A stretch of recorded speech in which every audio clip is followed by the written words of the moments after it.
50 साल पहले की बात है। हमारी पूर्वी सरहद के उस पार काला घना अंधेरा छाया था। इंसानियत की हद पार हो चुकी थी। मानवता सवाल उठा रही थी, चीख रही थी, चिल्ला रही थी, हमसे पूछ रही थी कि ये काले बादल कब छटेंगे। इस अंधेरी रात का सूर्य कब उदय होगा? क्या कभी इस काली रात का अंत होगा? और फिर हमारे देश ने इस जघन्य अपराध के खिलाफ खड़े होने का फैसला किया। अपने पड़ोसी मुल्क, जिसे आज हम बांग्लादेश के नाम से जानते हैं, उस देश की आजादी के लिए खुद जंग के मैदान में उतरने का निर्णय लिया। घमासान युद्ध हुआ, ऐसा युद्ध जिसने इतिहास रच दिया। यह था 1971 का मुक्ति युद्ध, जिसका एकमात्र मकसद था पूर्वी पाकिस्तान की विवश तड़पती अवाम को आजादी दिलाना। कैसे हुआ यह मुमकिन? इस निर्णायक युद्ध में भारत की क्या भूमिका रही? अग्रसर होता रहा, वहीं उसके विपरीत पाकिस्तान नागरिकों पर दमन के रास्ते आगे बढ़ता गया।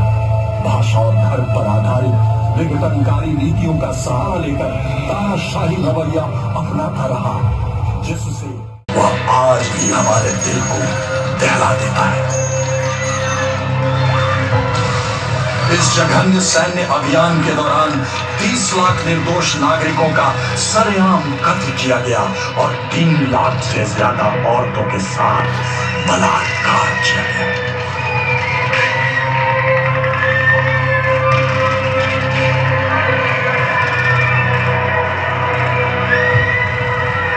बांग्लादेश की प्रताड़ित और सहमी हुई जनता अपना देश घर-बार छोड़कर भारत में शरणार्थियों का जन सैलाब बनकर उमड़ पड़ी।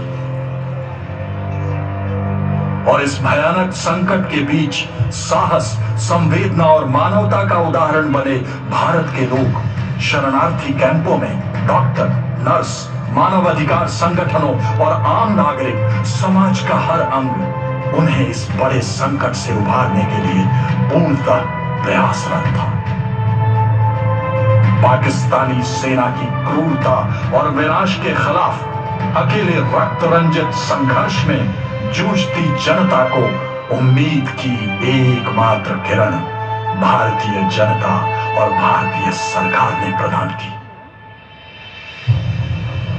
इस गंभीर मुद्दे पर अंतर्राष्ट्रीय समुदाय मूक था, पर श्रीमती इंदिरा गांधी इस नरसंहार को होते देख चुप नहीं रह सकती थी और राष्ट्रीय सुरक्षा भी चिंता का विषय बन चुका था।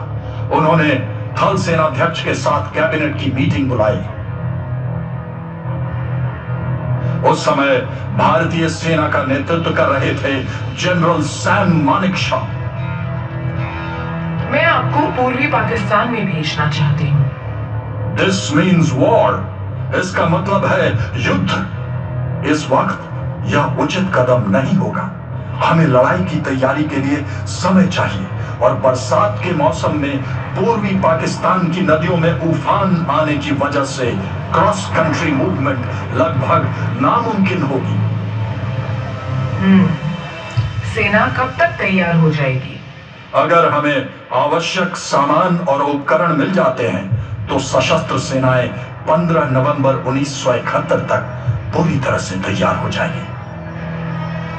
और यूं एक तरफ भारतीय सेना के तीनों अंग युद्ध की तैयारी में लग गए, वहीं भारत सरकार ने मुक्ति वाहिनी की मदद करना शुरू कर दिया।